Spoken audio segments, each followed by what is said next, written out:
You want to say something? I'll say something. What do you want to say? Today we're here at In2 Performance, catching a pump with Ben Machar. We're going to run through. What are we running through today? We're going to smack some heavy track outputs, which I'm nervous about because I haven't done any sort of deadlifting in quite a few months and I feel like a puny little man. But anyway, I'll try and keep up with Ben. We had gentle reintroduction. Yeah. So we're doing trap bar days on what? It's what I'm making out. It's going to be like a full body situation, I think. Yeah. Lots of fun. Yeah. Chest, shoulders, back. Yeah, doggy. Let's do it. Yeah, I'll start.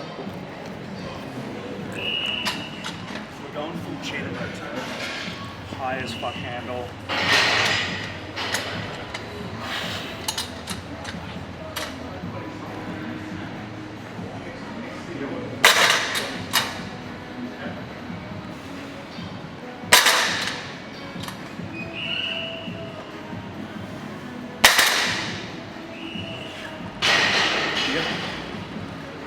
So we're doing sets of working up to top set of 6.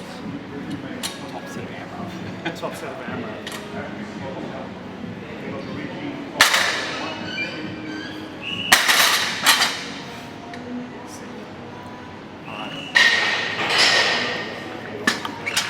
So while we're doing this, would you care to introduce yourself?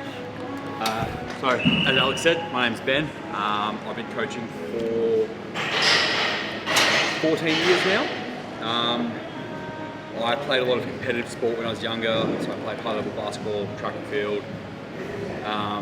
What got me into training most was pretty severe back injury that I had 20 plus years ago, where I was actually paralysed from the waist down about 6 hours afterwards. And I would train in the gym, but every time that I would do anything lower body orientated, I'd be sore for days afterwards, and not the good kind of sore. It was like the debilitating sore. So then I was in a position where I just wanted to learn more about how to lift in a way that was conducive to not being sore. And here I am. I don't think I knew that, the paralysed thing. What happened? So again, used to play like high-level basketball. We played in the national championships one year, and pretty much I had someone run through me like a freight train. So I tried to force a charge, nothing was called. I pretty much like just hit the ground. Players gone down the other end, come back up to where I was still on the ground, and that's when they kind of realised I wasn't really moving. Yeah, damn. So I got taken to hospital with a suspected broken back. Yep. They did x-rays, like nothing's broken. But that was about the extent of what they kind of did, because after a few hours I could like start to wiggle my big toe again. Right. So how were you paralysed though? Like as in like what? As in I had no feeling or sensation from about here down. But what was the cause of it? Did they ever figure that out? If it wasn't a broken back? The only explanation I've sort of been able to be given as to why was like some sort of like nerve reaction. An actual diagnosis.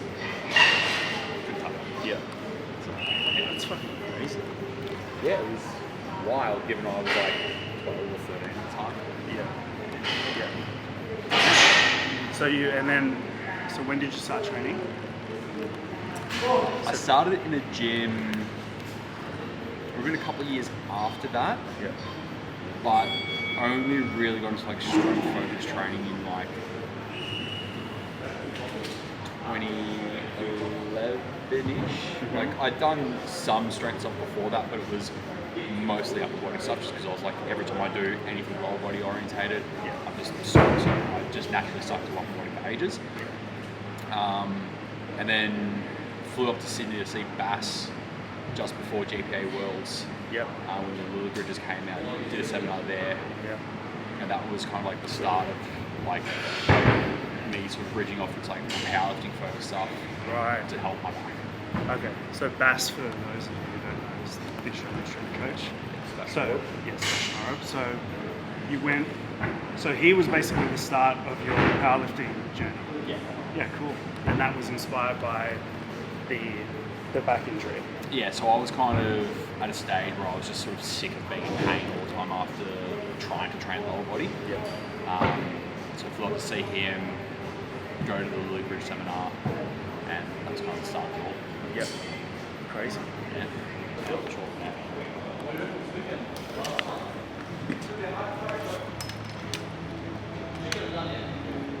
How far are you going to take this?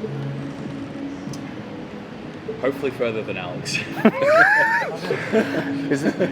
That's obviously going to happen.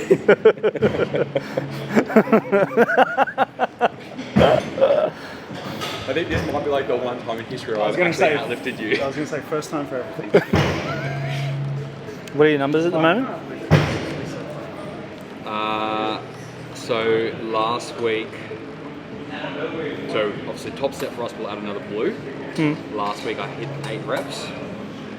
So this week I'm just hoping to beat that. Whether I do, whether I don't, see. But Sick. have some fun with it either way. Sick. Alright, first time he's using figure eights. Let's see if he can sort it out. He's got big hands. You know what they say about big hands?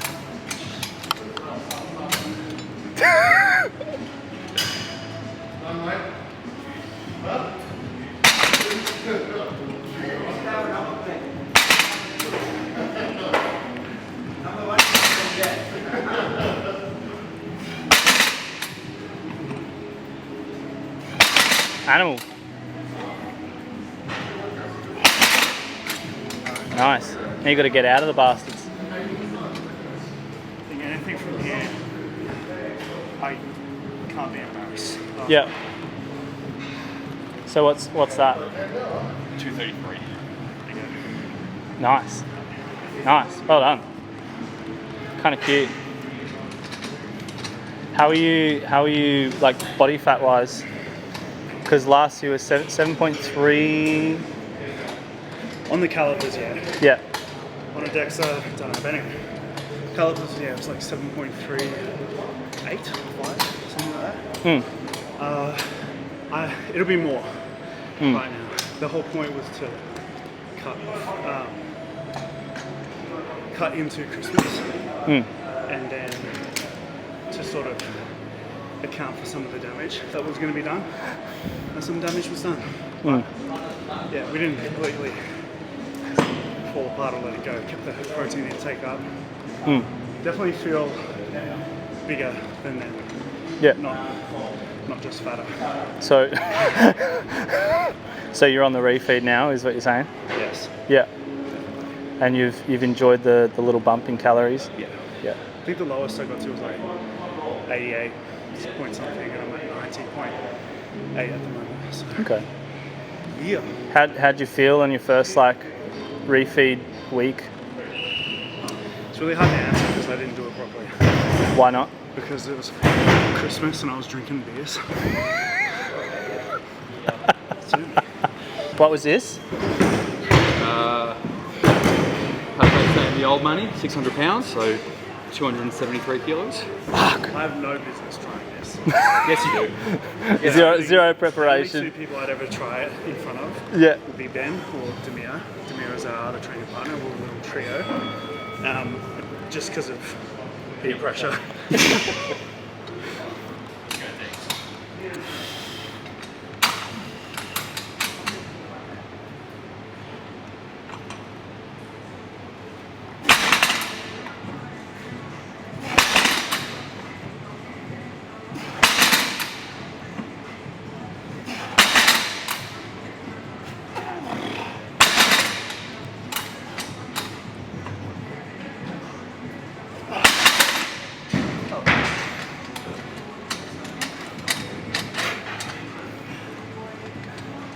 Aw. Cute. So cute. I feel relieved. That's alright. That's Funny good. what a little peer pressure will do. Yeah. Happy you did it? Well, I'm very happy I did. How's the hand? How's the hand? That's right. Start. Yeah, yeah. Pinchy action. Wow. Yeah. Doesn't feel good. He likes a bit of abuse.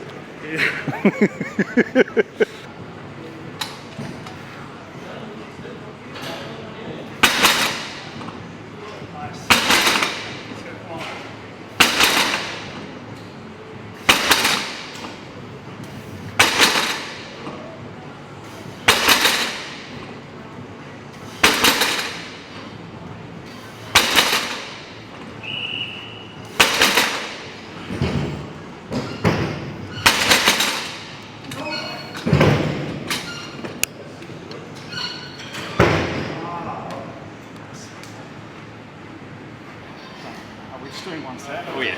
Fuck yeah. Oh yeah. Favorite. To be honest, like the way that I've been training for ages now is like 1, maybe 2 sets. Yep.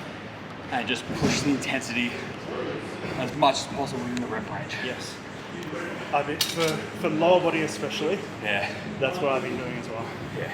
Because it's so much easier to come in and just, okay, I'm gonna do this 1 or 2 sets, train them as hard as possible.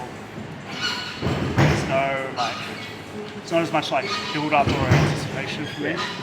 And I'll go harder in those sets if I like it. I think knowing is like, I've got 1 set here that I just need to lay everything on the table. Yeah. So much easier to go 1 set, I'm gonna ruin myself, Yeah. and then I move on. Question though, if you're leaving 5 reps left in the tank, are you really leaving everything on the table?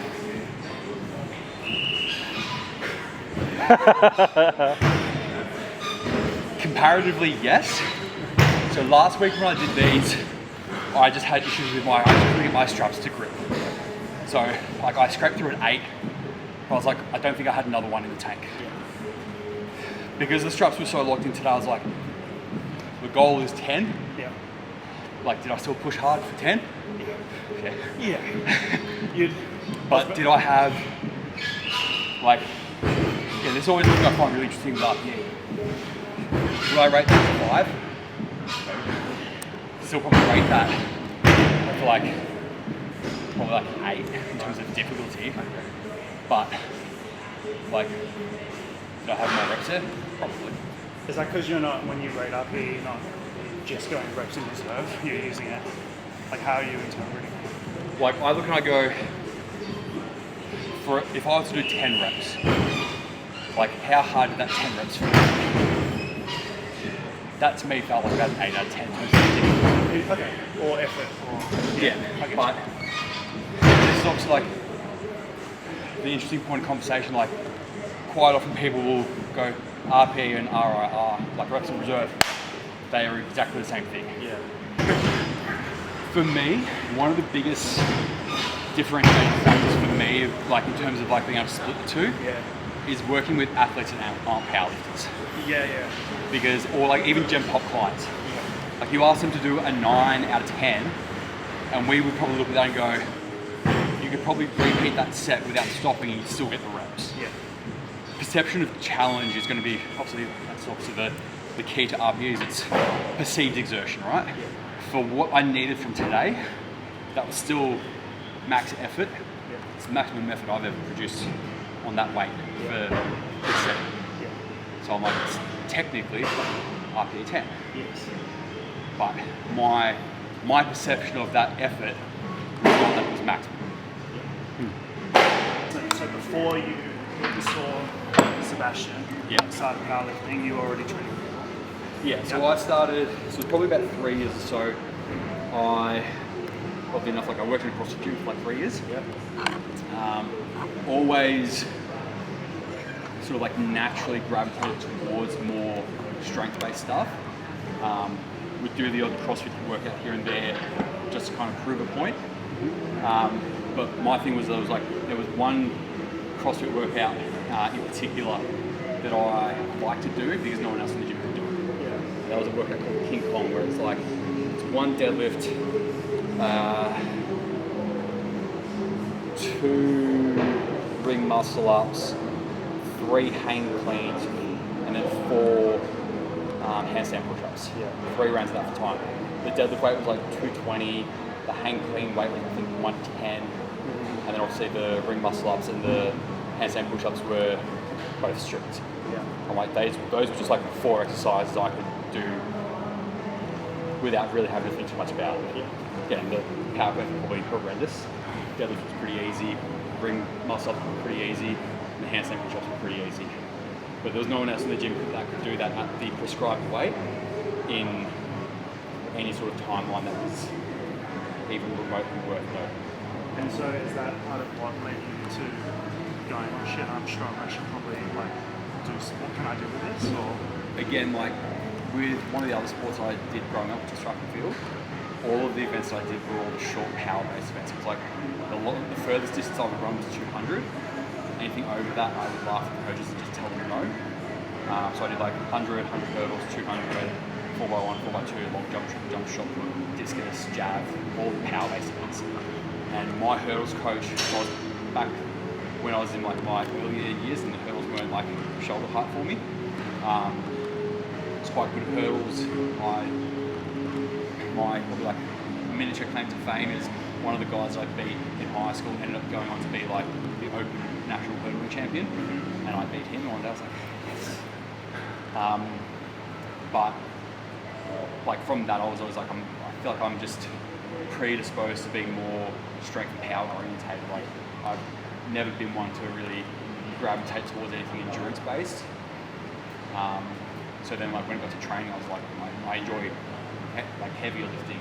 I don't really enjoy cardio. You know, ask me to do like heavy deadlifts or like high rep kettlebell swings. Like it's a pretty easy answer for me.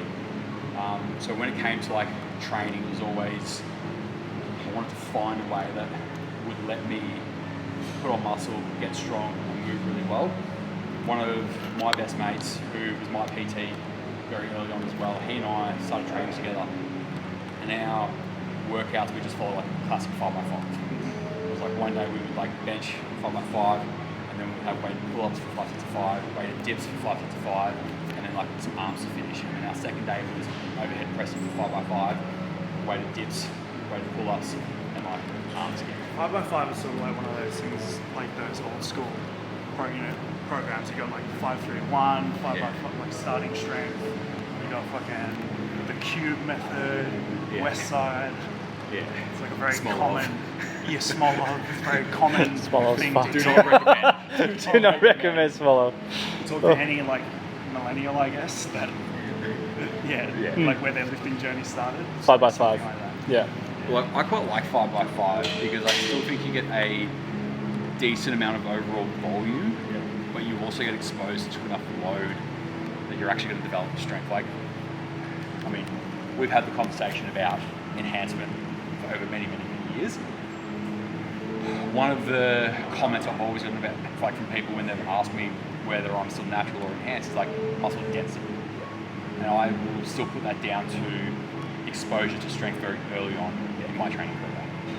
As in they say that you look like you have like dense muscle, and so you must be on gear. Is that Correct. what I mean? Yeah. Especially with like my erectors. Okay. Like, also, I like deadlifting. You got big erectors. It's not the only thing right now. But like that's always been a point where people have just assumed. But I would most likely put that down more to exposure to strength training early on, rather than going through the traditional bodybuilding really early on, and then finding strength training like 3-5 years after the fact. Yeah. I think the fact that I, for the most part, kind of went into like weight training as a whole, still with a strength focus from the get-go, probably helps quite a lot. Yeah. And so you started with training with your friend 5x5, then sort of led you to find Sebastian eventually? So, like most people these days, I found Bass through social media on Instagram, but not through him. I remember seeing a squat video of Dinny and Felicia doing like some squat workouts to the song Happy. that went like viral on Instagram at the time. Yeah. And I had a friend send this to me at the time. They're like, "Oh, this is like really cool." I was like, "Oh, cool." Like two, good-looking girls doing some squats. Yeah. Awesome. And then like it's like how the videos to see who they are. They obviously were doing a lot of work with Bass at the time to sort of build their strength, to help their brand at the time. And then started following Bass from then, and that's pretty much how it kind of started. And I remember like reaching out to him at one point and being like, "Hey man, like if I fly up to Sydney, like can I come and see? Like I need some help with some stuff." And that just happened to be the weekend that GPA Worlds was on. I had no fucking idea. So I literally just like flew up to Sydney on a whim. Like I think I booked flights like 2 days out, stayed around the corner from where his gym was. It wasn't even open at the time. It was when they were still building it, but they hosted like the seminar with the little bridges over there. I remember I went up there and I was just like, "Hey man, like I messaged you the other day, like I'm here," and he just like laughed. He's like, "Dude, I didn't actually think you'd come." Yeah. And then so did the seminar, and then I think I had like one more session with him before I flew back to Melbourne. And then I think like a month later I flew up again, did like a full weekend with him, and then obviously like hired him as my coach to sort of help with a bunch of stuff. And it was like every few months or so I'd sort of fly up, do a day, fly back home that night. Anytime he was in Melbourne, obviously like I'd pick him up at the airport, go to the seminar with him, drive back to the airport, that sort of stuff. So like I felt very fortunate to do a lot of my early stuff with him because I learned a ton. Yeah. What do you think is the most valuable thing that you know from discussion? The importance of technique. Like one thing he'll go on and on about is like, if you display perfect technique, even under a max load, it will still look almost sub-max, but you know in your head's like, if you put another half kilo on that, like you are a mile away from making it. And I still remember, I think it was my first pro roll that I did where I squatted 275, which was my first triple body weight squat at the time.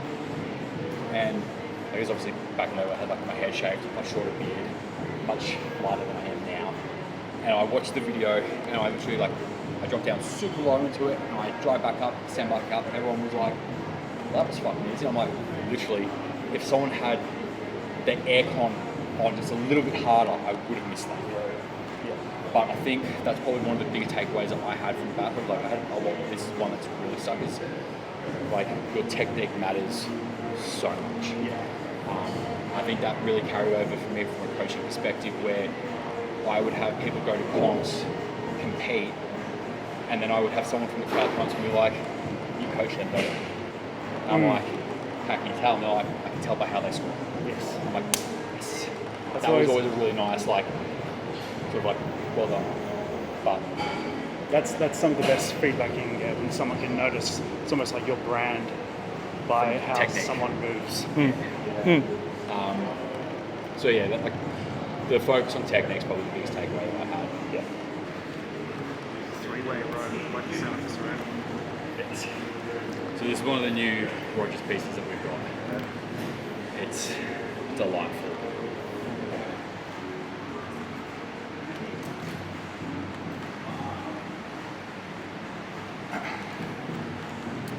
Benjamin is very OCD about the plates. Plates. Not only They do have to match. Yeah, Because there's a plate right here.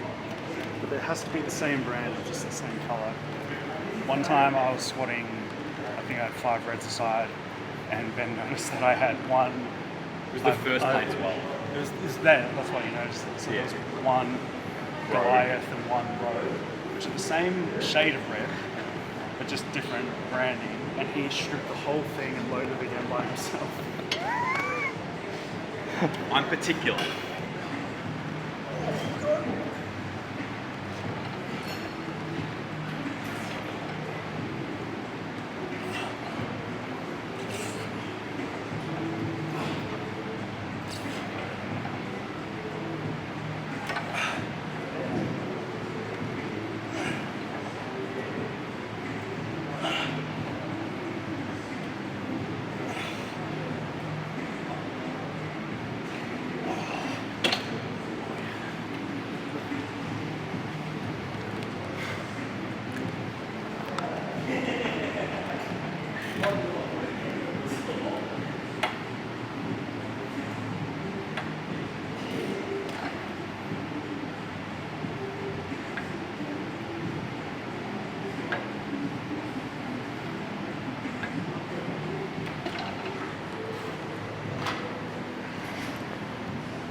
technique was like one of the most valuable things you learned from Sebastian.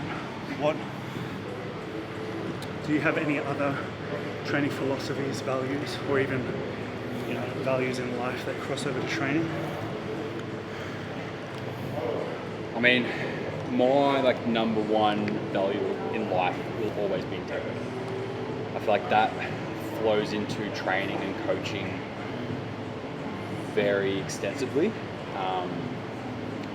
Like, I can't even remember what the guy's name was. It was a guy that over in the US was like juiced up to the fucking gills and was always accused of using fake weights. I can't remember what his name was, but he would squat like 900 pounds for like 8 reps. Bradley something? Yeah, I think that was the guy. Yeah. He just looked like a total fucking Chad. Yeah. And I'm like, he just had like one of those faces where you're like, you look like you're full of shit. Yeah.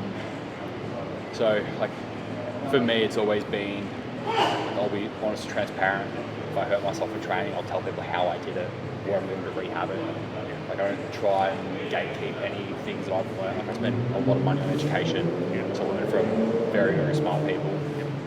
I will always try and share that information as best I can, especially with people that like clearly need it.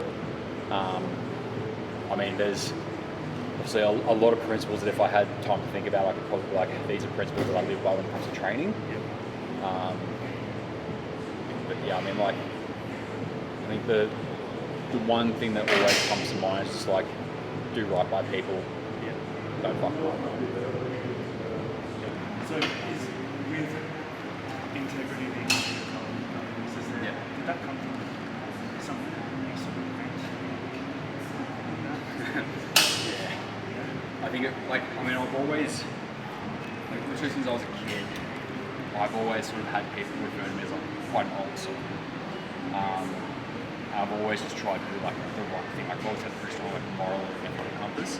I think the thing that really solidified that for me as an adult was what happened with my folks. I think that for me was kind of like, I had an image in my head of who I thought my father was, and then obviously with him going ahead with what he did, I was just like it's just not what a person does. And I think that was for me like a really strong sort of motivator. It was like, there's a right way and a wrong way to go about things in life, and sure, like the right way might be harder at times, but at the end of the day it's still the right way. And you're only really going to be judged based on what you do. Like, you can say all the right things in the world, but actions will always speak about it, so to speak. So for me, witnessing that as an adult was something that really sort of defined that value for me as something of the utmost importance. And something that I will always endeavour to uphold to the best of my abilities. Again, like I'm fucking human. There are going to be moments when I don't uphold it to the fullest, but it will always be a driving factor behind what I'm trying to achieve. I find that like when a value has been born out of like a traumatic event, it's fairly common for that person who's developed that value, whatever value has been strengthened, for them to like make a lean into it. Like, it's like they go, if there's a spectrum, they sort of they lean into it like super hard and then have to come back. Did that ever happen for you? Like where maybe you took it too seriously or too hard on yourself or others? Or do you think you were always able to like manage it quite well? I feel like I always did a pretty good job at like managing it to an extent where it didn't really feel like for me it was to a detriment, but I have had like feedback from people around me where they're just like, dude, like you need to enjoy it in your life, like go out, have a bit of fun, like let some steam off. But for me that was always like, that never felt like I was employing integrity to myself. That was like, that felt like I was just trying to follow someone else's path of what they deemed to be like fun. Whereas I was like, for me to live with integrity, like that means like not really waking up with a like ghastly hangover off 2 hours of sleep. Like I'm gonna get to bed at a reasonable hour. Probably not gonna drink a ton of booze. That for me is like some things I would do with integrity. Like I mean, you know this. Like we go to a party, I'll be there for like an hour. I'll be like, bye. Or I just go. Not even that. Yeah, I just like. Yeah. It's like a gust of wind. So we'll be like, oh, like a while since we've seen Ben, like, where is he gone? And you'll message me, like, where are you? Like, dude, I'm not home there. It's just like, yeah, I'm having a cup of tea with my dog.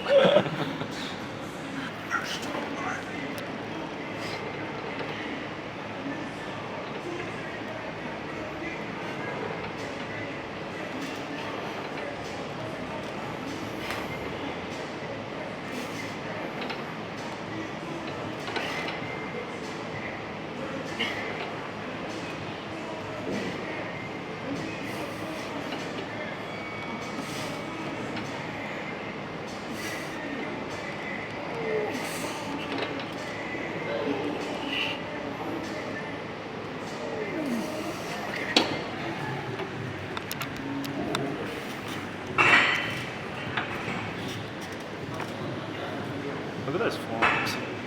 Insane. They're just thick. Let's go, Ben. Come on.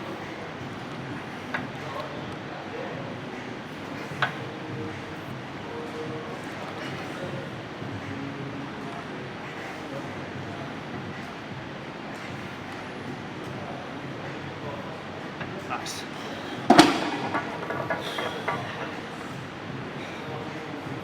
Solid. Strong hand. That's right.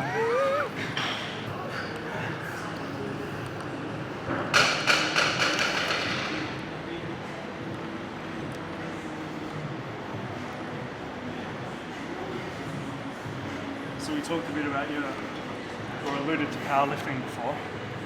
So when you did start powerlifting, what were your best numbers? Give it to us. First knobs comp I ever did, squatted 175, benched 115, deadlifted 215. Yep. And that was at South Melbourne. Yeah. And then, what were your best ever? What did that turn into? Best ever in comp, 280 squat. So over 100 kilos in the squat. Yep. A 160 bench, but for context, I don't count that because my ass came about that far off the bench. There's that integrity. But, and then my best deadlift was 282 and a half.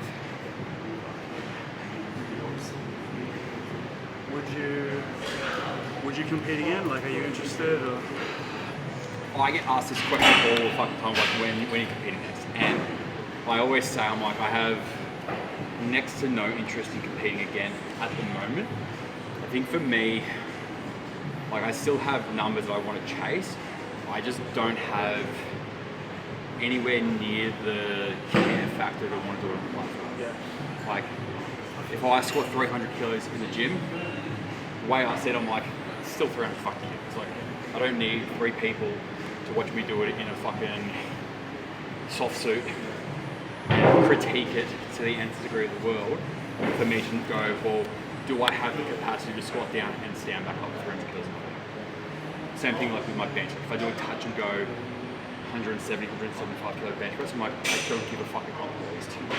Like my biggest deadlift on that trap bar is like 323, I think it is. Do I care that it's not on a deadlift, like on a deadlift bar in a comp? Like, it's still a huge amount of weight that you're gonna pick up. There's still a high level of strength required to move that amount of weight. Like, sure, I'd love to go tick off 300 kilos on a barbell, but I think the specifics around powerlifting at the moment, like, just aren't as, they're not as important to me anymore. Like, one of the goals I have this year is like, I want to high bar squat 210 sets.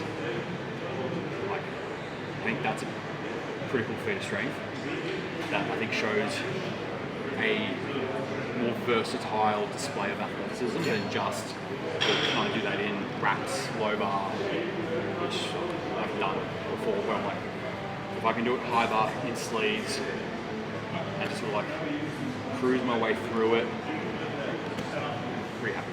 Yeah. So you find it more admirable because it's less assistance, more range of motion. Not necessarily like for me, like I'm not going to be sitting there going, well, I have to do a bare knees with no bells for it to be legitimate. Like I just look at it and I go, I want to bring more general athleticism into my training this year. Like some of the goals I would like to hit is like 210 high bar and sleeves. I'd like to clean and maybe jerk 140. And I'd like to run a sub 12 second race. Like, I feel like if I can knock 3 of those 3 goals off, I feel like I'm going to have a pretty well-rounded athletic baseline.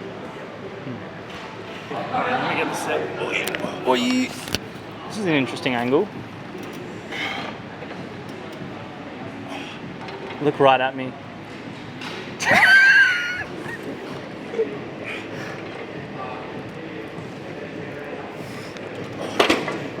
Sorry, my bad. I got in your head. God,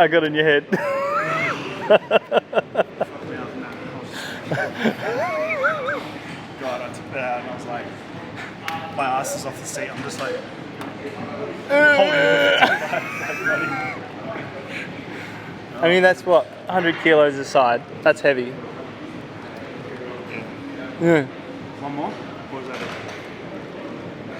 I might do one more, but I might do this one with straps. Yep.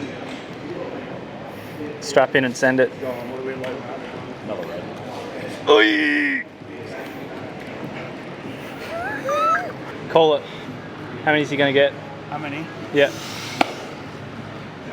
I'm going to say, what did you get last time? 12 12. at 110. And this is 125. I'm going to say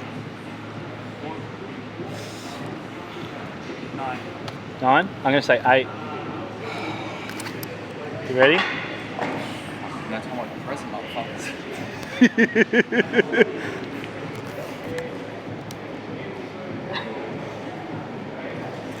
You better get 10.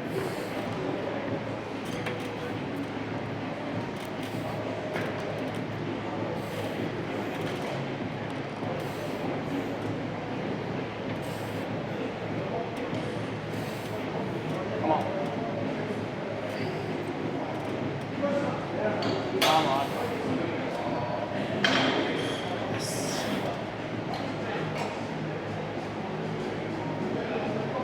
Good man. Now you got to do the other side. And you have to match it or beat it. I'll be very happy if I can match this. Yeah, 10.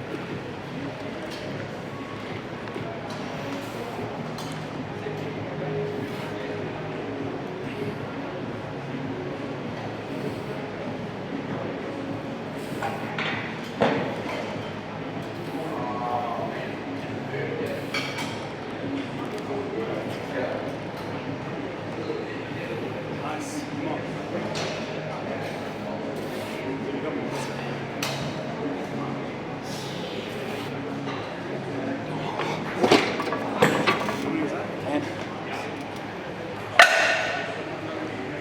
What are you weighing at the moment, brother? This morning I was 99 on the dot. All right. Yeah. Okay. But You what? 99 on the dot. Oh, damn. But Fit boy. I do want to drop a couple extra kilos. Yeah. Why is that? Do you want to know the real reason? Yes. Megan wants to go horse riding. Are you too heavy? And there's a lot of things that states like you can't be over 95 kilos to go and ride a horse. All right. So I said to her, I'm like, oh look, if that's something you really want to do, like it's not gonna be hard for me to drop, 4 or 5 kilos. But I'm like, keep in mind, I'm like every opportunity that I get to tell people I'm dropping weight to go horse riding, I'm gonna be telling them. Are you arching your back when you do this, or are you doing this, or are you driving back into the bench to kind of like get more of a range? I'm just stabilising my shoulders. Not excessively arching.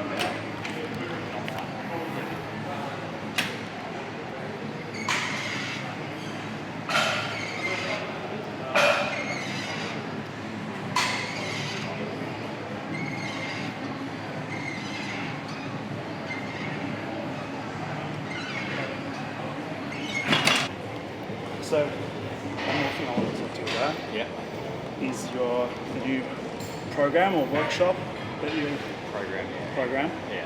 that you just started. You ran your first one the other day. Well, ran a little bit of a tester, Okay. A beta version. kind of, just to sort of get a bunch of guys in there, kind of give them a bit of exposure as to kind of what to expect over the duration of it. The overarching goal of the program is to reduce suicide rates within men across Australia. But essentially it's to provide like community and support for guys so they don't feel as alone. I look at a lot of like programs like this that sort of come out of the woodwork, and I feel like a lot of them just go a little bit too soft. Whereas I feel like today, for example, get together with a guy, lift some weights, makes it feel fun. When you say too soft, what do you mean by that? As in they go, just how do you feel? Like let's just address the emotion. Yeah. Whereas I feel like there needs to be the area where you embrace your masculinity, you embrace being strong, because a lot of the subsequent sort of flow-on effects from doing a hard set that you didn't think you could do is you're like, I feel a bit chuffed about myself, and then self-esteem is boosted, and you have a positive flow-on effect. Now, it's like one session is not going to miraculously fix someone, but if guys can be catching up regularly, week in, week out, touching base, and building that support network for each other, then obviously the hope there is that less guys are killing themselves. I feel like getting guys into a gym, like we've obviously been training partners for a couple of years now. I know whenever we have training sessions, like we always like, fuck, we really needed that, like we need to do this more often. And I feel like fostering that alongside being able to talk about like your emotions and communication styles and love languages, and actually balance the traditional masculine and like some feminine stuff and bridge the two together, so that guys can be like, you know what, I can come in here and I can embrace the aspects of me that I need to embrace to be strong and physically capable, but I can also embrace the things that allow me to be soft and connect with my partner. Like I think finding the balance between those is something that all the programs that I've seen so far have been missing. So that's kind of Okay. Well, I imagine you're limited, unless you're a psychologist, you're limited with how far you can go into the how do you feel type stuff anyway. So the plan with this is like obviously I will be putting up this big disclaimer that I'm not a psychologist. However, I'm going to have a psychologist paired with the group as a referral network for both ways. Yeah. But I guess my point was is like in terms of like the going too soft and talking too much about how you feel, I mean, you're limited with that anyway, so your value is probably more so in creating the community, providing fulfillment for men in those ways. I mean, like, it's also like, I'm a big believer in respect for scope and practice, but at the same time, like, if someone comes to me and they're like, hey man, I'm having a real fucking hard time, like, I'm thinking that's really stupid, I'm not going to say, I'm not qualified to talk to you, I'm just going to sit down and talk to a man to man. Yeah. And that's essentially what I want to be able to do is go, yes, like, this is the program that you're part of, like, yes, I'm not a psychologist, but fuck, like, if you're having a hard time, let's go get a coffee, let's talk, let's come to the gym, let's talk, that sort of things. Actually start providing spaces where guys can actually feel like they can talk to their mates and be like, you know what, I'm having a really fucking hard time, this is what I'm going through, like, I don't know what the fuck to do. And then I think obviously making it really aware of going, hey guys, like, there may be some shit that you want to bring up, which is obviously encouraged, but be aware that like not all advice is good advice, and that if things are getting to a point where like self-harm or stuff like that is becoming a potential, this is where I want you to actually utilise the networks we have available to this group and go and speak to a psychologist. And so for someone that's watching this and thinking, oh, that sounds really good, that's like the sort of space I need, what can they expect? Like, let's say like the next time you run one. Like, so how does it sort of... The plan will be essentially that like there will be a launch date for the program, and then pretty much when you're in that, you then have 10 weeks with me. We have like weekly training sessions where we catch up with a group. We have dedicated time where as a group we get together and we actually build and foster networks and support. And then we have speakers that come throughout to run different events. We have different things that we often do throughout the 10 weeks. And then at the end of that 10 weeks, yes, the program might end, but you're still in the ecosystem of that. So it's all like pretty much once you're in there, Is there anything you can like tease us with in terms of details for the team? What you're doing, like I don't know, speakers or anything like that, or is it sort of unwrapped?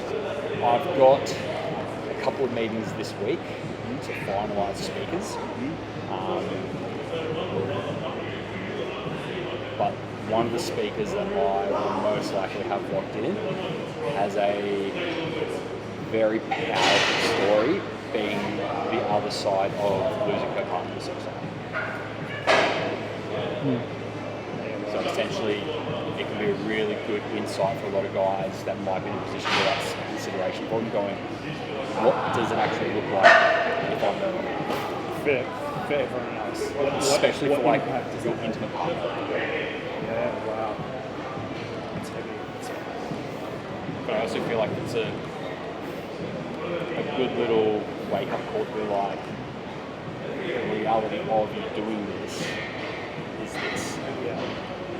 Well, I mean, that slapped me in the face, and I'm not thinking about doing that. I'm like, I don't feel any sort of, you know, I don't relate to that, but just hearing that was like, oh shit. So again, without naming who it is or disclosing her story, she walked in and found her partner hanging in the garage. She was like 22. I couldn't fucking imagine having to go through that, but I think it also gives her a unique position to actually be able to talk on the subject. And obviously, a lot of the time when people think, oh, this is an option, there's not really a huge care factor in terms of like, well, what's the aftermath of me doing this? It's just kind of like, well, I do this, problem solved, end of discussion. But I think for guys, again, like as you said, like, you're not considering doing this as really like a forethought for you, but we still really smack your face when you go like, oh fuck, like, Yeah.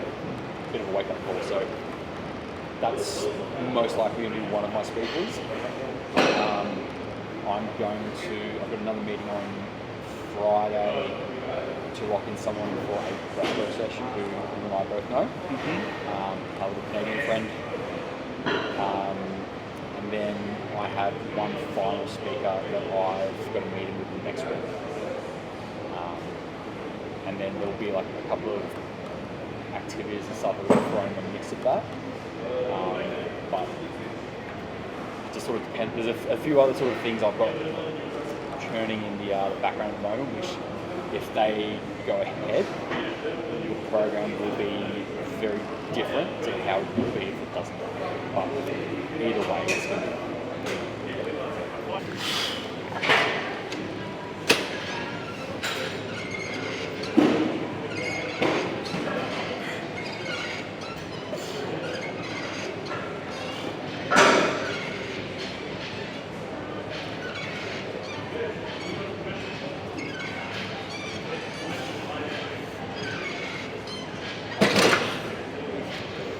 So I've got to beat 8, yeah? You got to be 8. Here we go. This might be the first and only time I've ever beaten these in press. But it probably also won't be.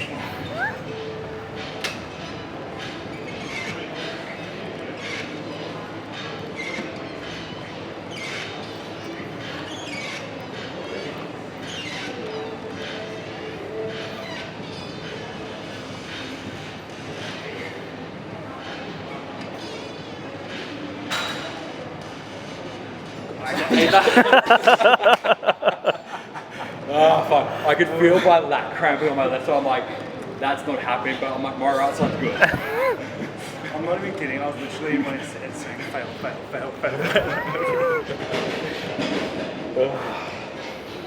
I want you to win, just not at this. So, what are your plans with this? Where do you see it going? Do you have a vision? Yeah, I do. So, the first one I kind of want to start with a smallish group. But eventually this is a program I want to try and roll out Australia-wide. Like I would like to be able to go and do like the one-day events in kind of like every major city in Australia. Get a big group of guys to come along. It's just a day tour, just a couple of like presentations and activities that should we do throughout the day, and then have it set up so that in each state there is someone to facilitate the training component of it, there's someone to facilitate each aspect that's kind of like required from the program, and literally have it so that I can kind of just travel to the States for when they have the in-person events, connect with the guys, and eventually like I would like to try and get to a point where on like an annual basis we kind of have a target of like how many guys we want through the program, whether we have some way of tracking metrics to be like, is there actually any reduction of suicide rates based on this program? Like obviously if we are working with psychologists and they're like, hey look, we are referring say 100 clients to you a year that are on the verge of being suicidal or just in the boundaries of, like obviously there will be an area of like risk that people will be in where it's like we probably can't have you in yet until we're back at a point where things are a little more stable, just purely for like safety precaution not for stuff. But eventually I would like to be able to get to a point where this is a national program. What inspired this? Like, do you have a story? Yeah. To be honest, like again, like this is something I've had in the works for a couple of years, and there's always been the odd thing here or there that's essentially been like a big driving factor. To sort of give like an overview and then like a more like specific answer. The overall thing would be like I've gone through shit in the past where like I felt really fucking alone. I've had like serious bouts of like just my mental health being the absolute fucking pits, and just sitting there going, just don't feel like I have the network around me that I kind of need to navigate this. You know, whether it's like going through periods of like around a breakup or moving into state or moving back into state. Like again, obviously, I probably picked up what the specific example is. Obviously, the shit show with, you know, 2023 being the year that it was. Like, that was a transformative year in a number of different ways. Have you ever seen footage of like high school teams from the US doing like their weight sessions? Yeah. And there'll be someone squatting like they've got like the whole the squad Texas of rest, yeah, and they're all going absolutely fucking bonkers. And then this kid rips out like either a massive weight, like just a huge set. Yeah. That's what I kind of want to have in these sessions. So like guys can come in like, oh well, we're gonna fucking slap 6 plates aside on this trap bar deadlift, and we're gonna do as many reps as we can. Yeah, I felt like I didn't really have a choice. It's like it's healthy. Yeah, no, I didn't feel I didn't feel pressured in a bad way. Well, I mean, you always know with me there's a degree of peer pressure. Yeah, no, I knew it was, I like it. What's he going to? The weight on here doesn't really count for real weight.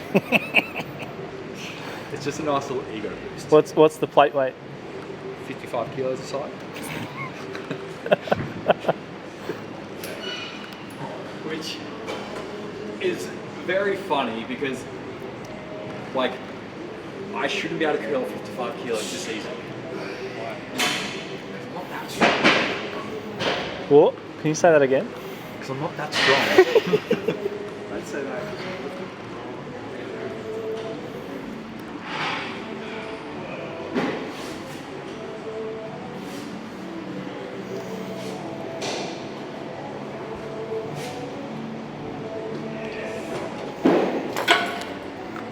Have you got a stringer on you? No? I don't know, I was gonna bring it, but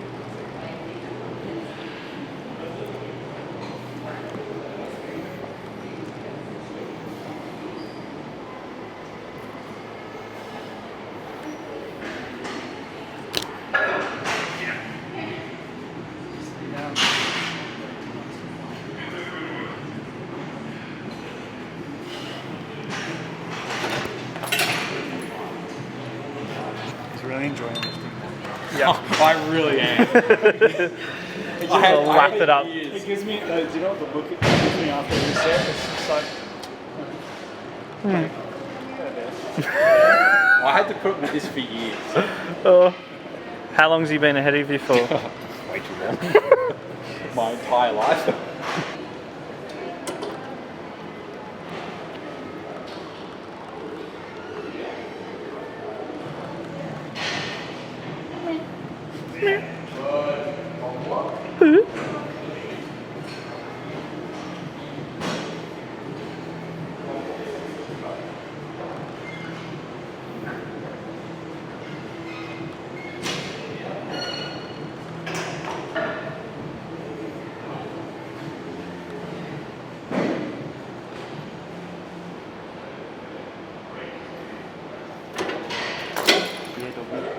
What has been your biggest growth as a coach, and what was the catalyst for that? Are you asking me that? Yeah.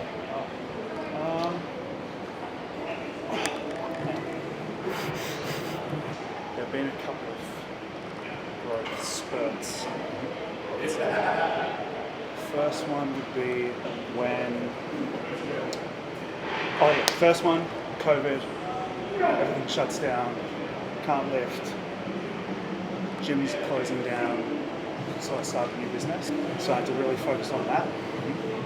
So I was sort of forced into it. I had to really decide, do I actually really like this, despite being a lot weaker than I was before and not actually enjoying lifting? Do I still enjoy that?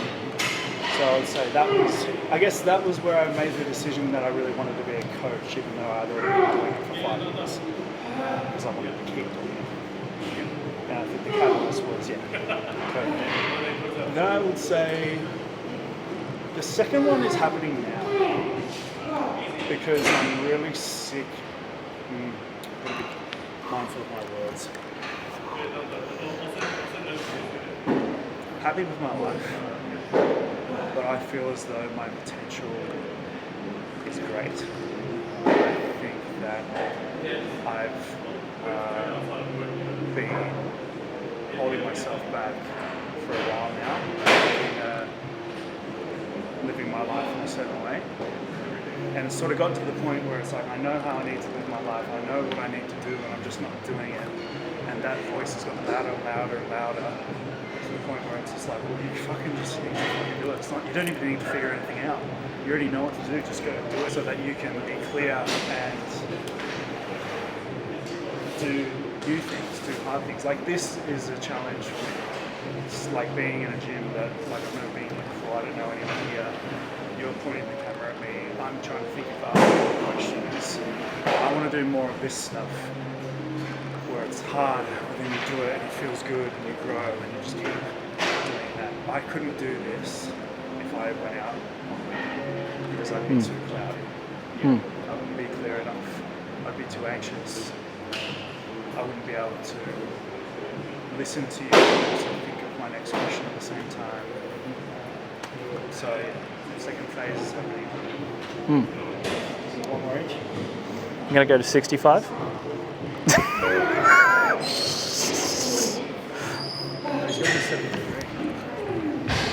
Son of a bitch. Damn. As I said, this cable stack makes you feel so fucking good.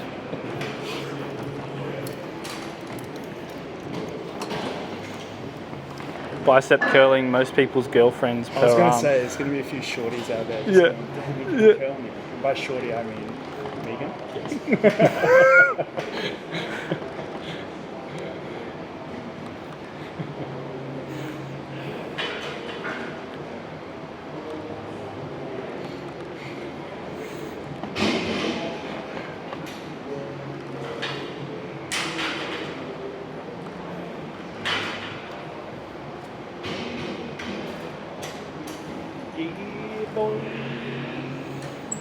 Fuck yeah.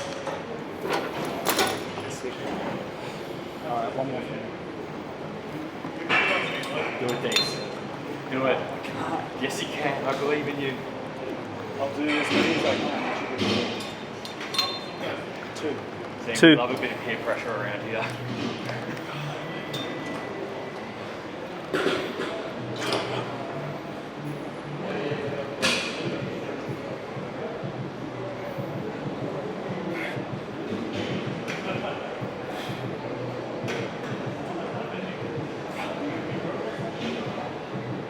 Get it? Keep going, keep going, keep going. There you go. Keep going.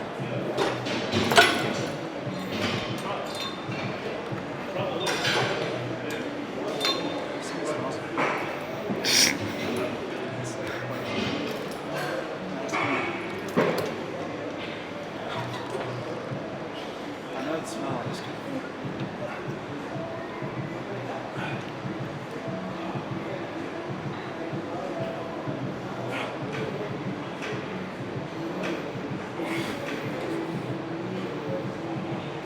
Get it, keep going, there you go.